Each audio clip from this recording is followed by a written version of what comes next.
آقا ابرار، میدونین من اصلا از مردای ترسو خوشم نمیاد. خب شما هم مجبور نیستین ریسمان رو به گردنتون بندازین وقتی جرأت نجات دادن خودتون رو ندارین. این چه حرفیه که میزنین؟ مصلحت من و پای ترس و بزدلیم حساب نکنین.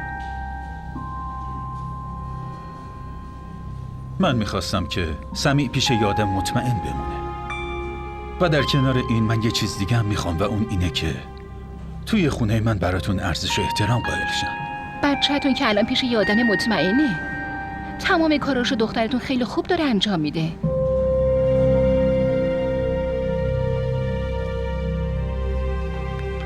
دیگه دلیلی نمیبینم بخواین ادامه بدین. پس تمومش کنین. ببینین، اینکه چه موقع به کسی نیاز پیدا میکنی و هیچ وقت نمیتونی پیش بینی کنی. غذاتونو بخوریم. خدا کمکمون میکنه.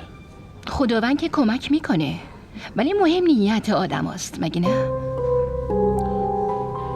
خیلی خوب میشد در مورد ازدواجمون اول با دختراتون مشورت میکردین. شاید این ازدواج برای شما از روی اجبار بوده باشه، اما باور کنی من هیچ نیتی بدی نداشتم. من میخوام با شما و بچه هاتون یه زندگی شاد و خیلی خوبی رو داشته باشم و فقط خدا از نیت من باخبره. همین جوری میشه. ما نیتمون خوبه و خدا هم کمکمون میکنه. من تمام خوشیامو، حتی احساساتمو، همش رو سرکوب کردم.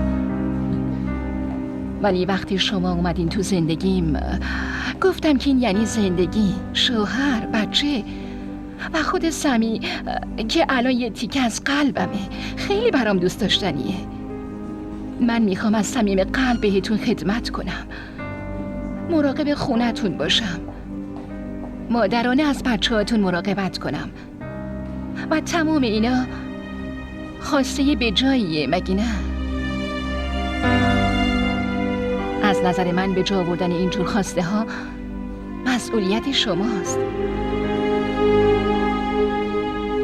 خودتون بهتر میدونین. غذاتون رو بخورید، سرد شد، خیلی خوشمزه است.